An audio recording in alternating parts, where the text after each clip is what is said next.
What's going on, guys? My name's Harmon. Today's episode is all about Mr. Ted Bundy. Ted Bundy, of course, was one of the United States' most prolific serial killers.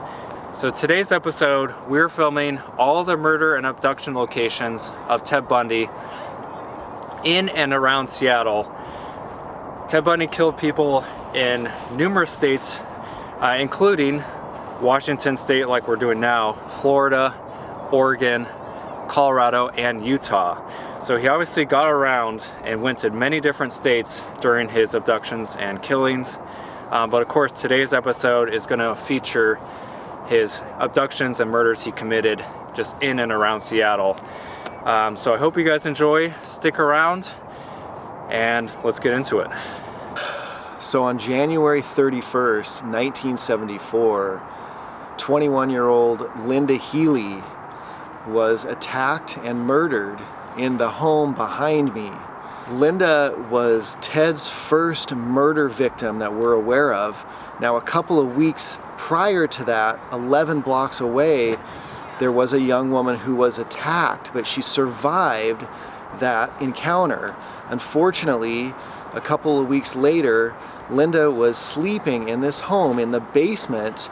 That unfortunate evening, she lived in a home with 4 other women.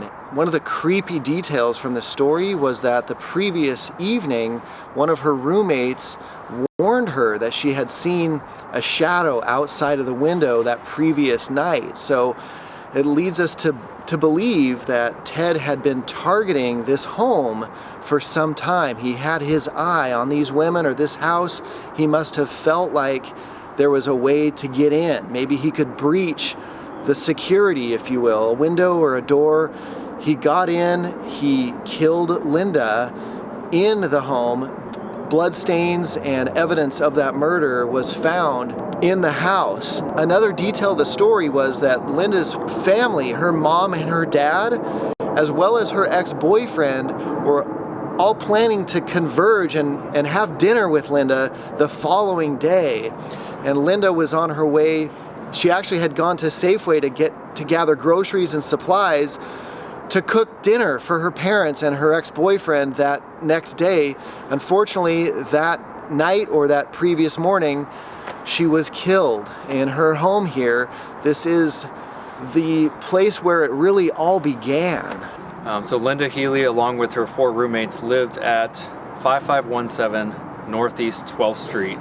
Again, it's not that very far away from the UW campus. I don't know if all her roommates attended the campus or not, but she definitely did. But Linda actually worked at a radio station, and the next morning she was supposed to be going to her work there at the radio station.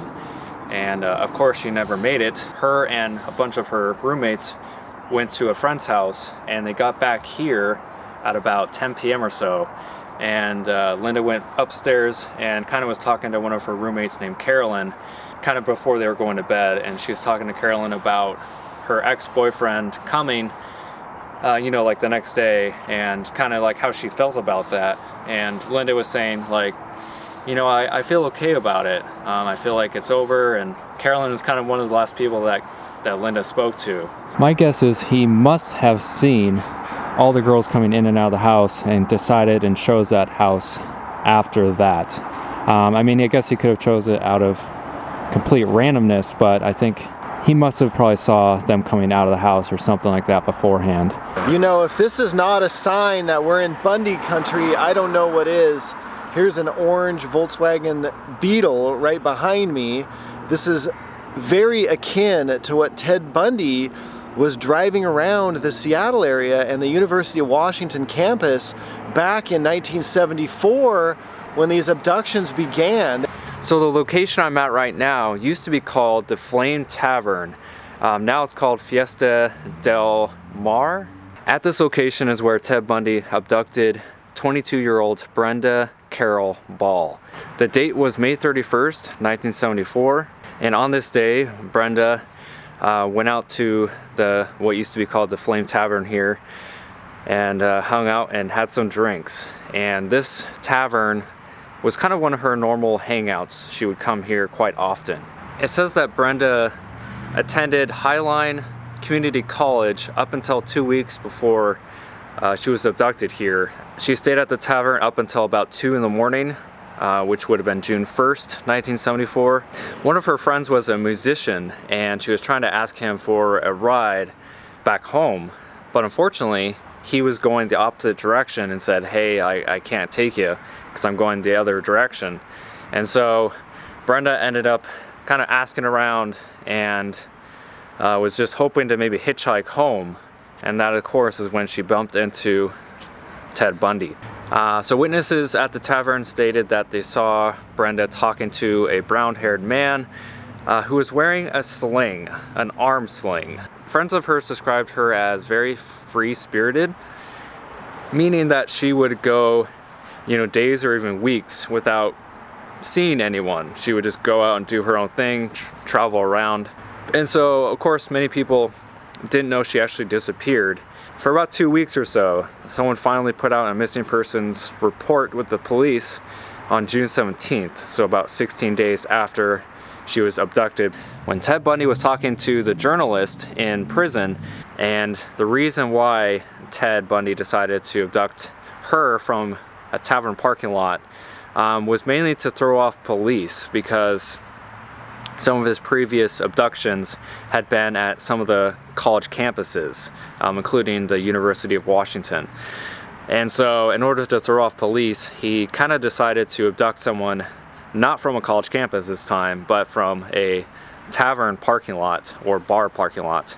And so that's kind of why he chose to go seek out someone from a bar. Ted Bundy was also saying that he ended up abducting Brenda from the parking lot and taking her back to the Rogers rooming house and raped her and then murdered her and dumped her body up on a mountain called Taylor Mountain. Now, what makes this abduction and murder more crazy than some of the other ones he committed here in Washington was the fact that on the afternoon and evening of May 31st, 1974, only like 4 or 5 hours before he abducted and killed Brenda, he actually was spending time with his fiancée, Elizabeth Kopfer, and Elizabeth's daughter, and Elizabeth's parents. They went out to have pizza at a pizza place, and they ended up getting back to, I believe, Elizabeth's place at about 10 p.m. At that point, Elizabeth, she wrote a book after all this happened, and she stated in the book that after they got back from eating pizza, Ted was kind of acting a little strange. He was kind of pacing around and kind of acting a little weird, and he kind of made up an excuse that he had to go and that he had to leave. And so again, after that, he left, and around midnight is when he showed up at the tavern here, and that's when he abducted Brenda and killed her.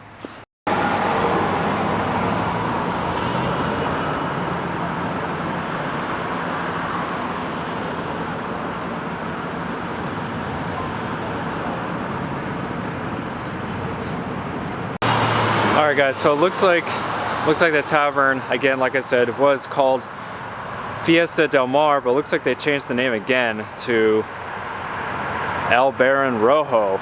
But even that, I think, has finally gone under. This place looks like it's been abandoned.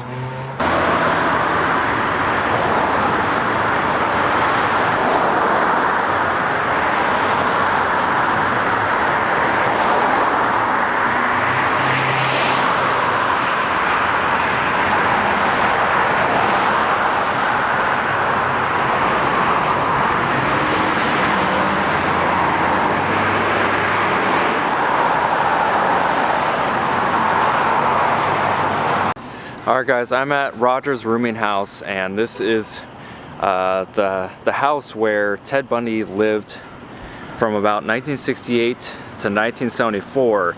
He lived here for almost 6 years. So I'm gonna go show you where he lived. At the time that Ted Bundy was living here at Roger's rooming house, he was engaged to Elizabeth Kopfer, and he dated Elizabeth up until he was arrested and his incarceration in Florida.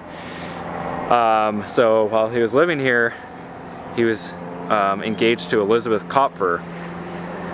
And it gets even deeper than that, but I'm going to give you guys more details once we get closer to the house. It's about a block away.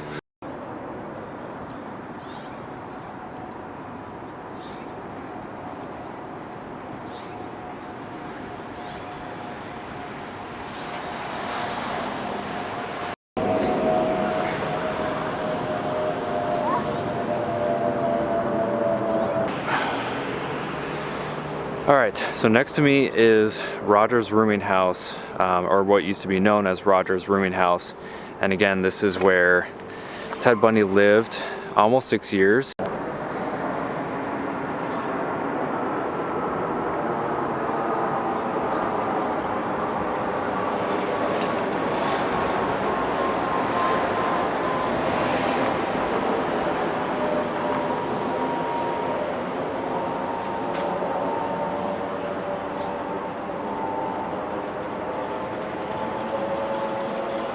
Another one of Ted Bundy's victims was 18-year-old George Ann Hawkins. Now, George Ann was going to the UW campus and she was trying to become a TV news anchor or a broadcast journalist. George Ann lived at the Kappa Alpha Theta sorority house, which is right behind us. She lived right here in the sorority house, and her boyfriend lived about 4 or 5 houses up, and he lived in, of course, the fraternity house right up the road. So kind of keep in mind, guys, that she lived only 4 or 5 houses down from her boyfriend. That'll be pertinent to the case, so kind of keep that in check. But anyway, so the evening of June 10th, 1974, George Ann Hawkins left her sorority house here and headed towards the actual campus to go with some of her sorority sisters to go for some drinks. She ended up hanging out down at the campus up until about 11:30 p.m., close to midnight. She came back and told her sorority sisters that went with her, and she told them that she was going to head up to her boyfriend's fraternity house and hang out with him for a few hours and then head back to her sorority house. So as soon as George Ann left the fraternity house of her boyfriend, she walked down the alleyway behind the houses, and that is when Ted Bundy intercepted her and basically just abducted her right behind in the alleyway. Witnesses say they heard the door close, so they heard her leave her boyfriend's house and they heard the door close.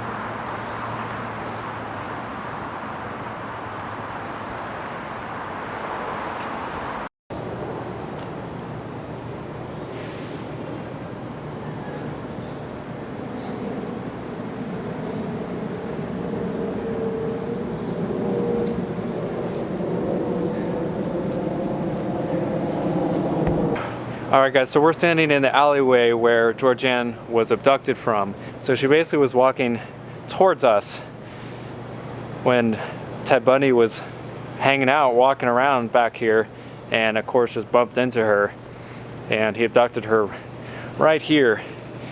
It's just mind-boggling. And again, picture it being, basically around midnight, really dark out. And again, put yourself in George Ann's shoes. 4 houses down is her boyfriend's house. She had, less than 2-minute walk to get back to her sorority house. She had no clue that anything bad would happen to her. And it's just unfortunate Ted Bundy just happened to be hanging around this area. And of course, this being a big sorority fraternity, house area, there's tons of young people, tons of young girls, and so I'm guessing Ted Bundy must have just been walking around here just looking for his next victim, and unfortunately Georgianne just happened to be coming down right in front of him. So Georgianne Hawkins, her boyfriend Marvin Gelattley, lived here at the Beta Theta Pi fraternity house right behind us. And so Georgianne Hawkins, her sorority house was only a couple doors down, which we'll go show you. But yeah, so they lived right next to each other pretty much.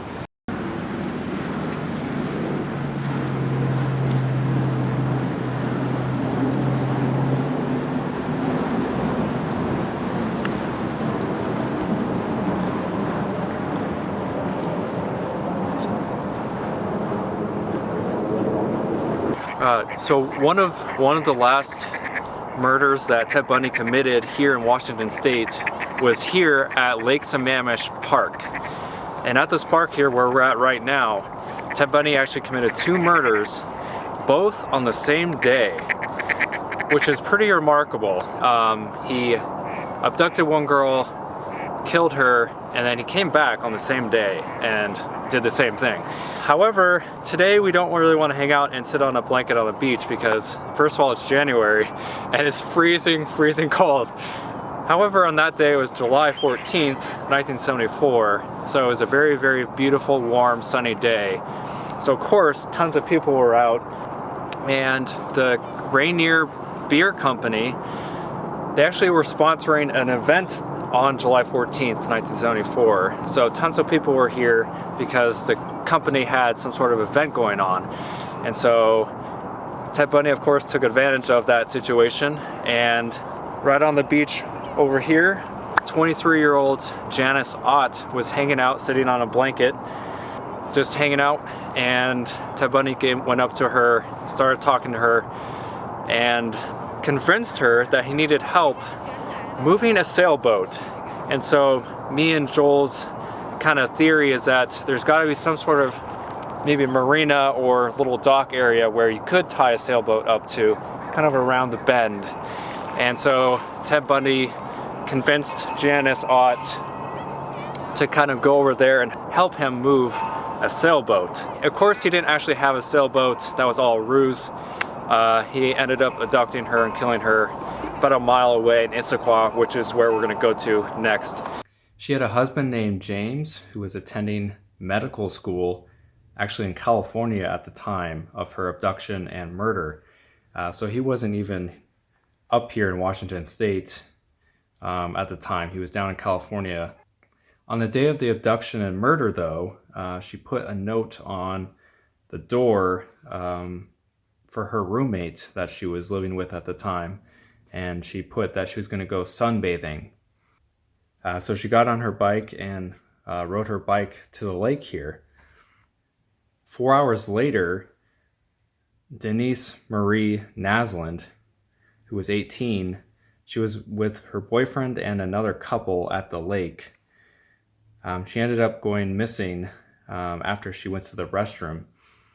And she kind of got split up from the group, and he ended up talking to Denise and kind of pulled the same ruse and said, hey, I need help moving my sailboat, again around the corner. And so he got her to follow him over there, and she unfortunately met the same demise. And he ended up taking her to the same location where he dumped Janice's body as well, about a mile or so away. So pretty interesting, pretty sad, but yeah, 40 some odd years ago that took place here on this beach. And me and Joel were talking about it, like, not many people probably know that that happened right here. Pretty crazy. So right in front of me is, of course, the beach, and on this beach, like I said, 23-year-old Janice Ott was sitting, and she was just hanging out, like I said, by herself on the beach, hanging out on a blanket, and of course fell into Ted Bundy's kind of ruse.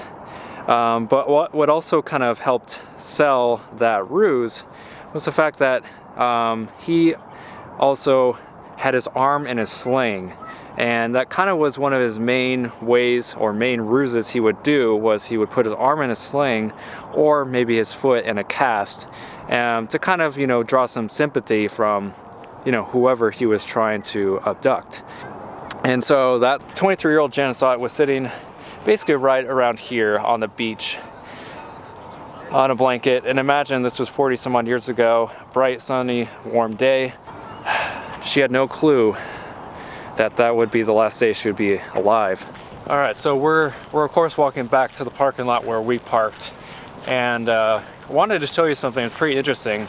So on the day, July 14th, 1974, where Ted Bundy committed the 2 abductions and of course murders, someone photographed Ted Bundy and his VW Beetle in the parking lot on the day that the abductions and murders took place, which is amazing. Like, what are the chances that that took place? Me and Joel were looking it up, and we don't know exactly why someone decided to take a picture of him and his vehicle.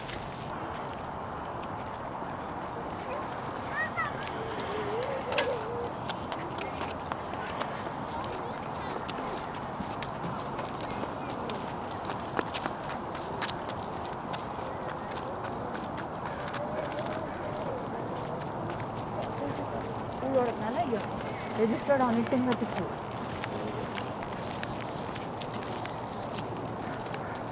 So many of you probably have questions regarding how did no one see the 2 abductions happening, and how no one heard any screaming or anything like that.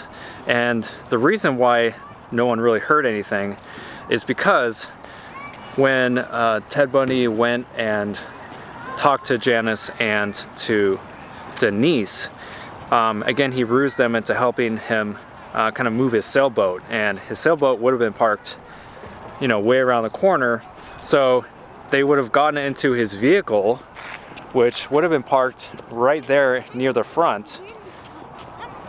They would have gotten in the vehicle without any problem, and of course, it would have ended from there.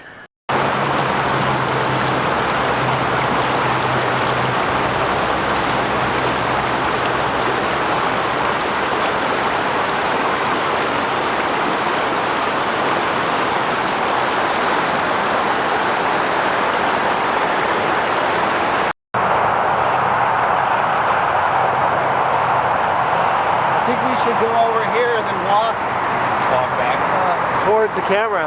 Okay.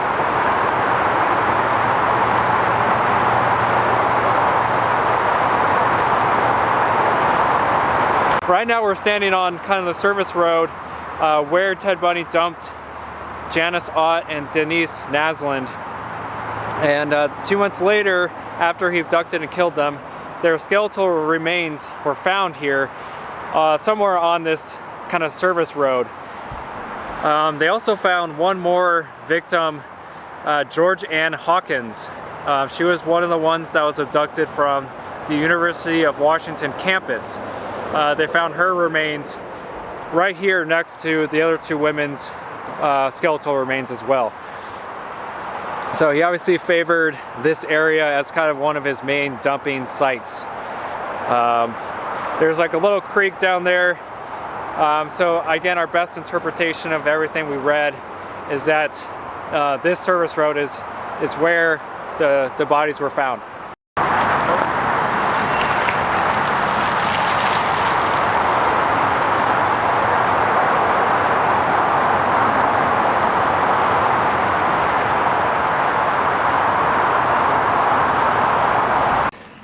On August 31st, 1961, Anne Marie Burr was 8 years old, and she was abducted and killed.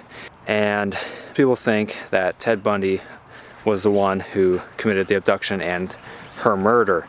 There is some speculation that he didn't do it. Walking to where little 8-year-old Anne used to live, and her house is located at 3009 14th Street here in Tacoma. And again, Anne's house is only a couple blocks away from the University of Puget Sound, where Ted Bundy used to attend. And again, it's only about 6 or 7 blocks away from Ted Bundy's second home where he lived up until he graduated high school. So very, very close proximity to everything. At the time of Ann Burr's abduction, Ted Bundy was only 14 years old at the time. So if Ted Bundy did commit the murder, then this of course would have been his first murder, and he was 14 years old.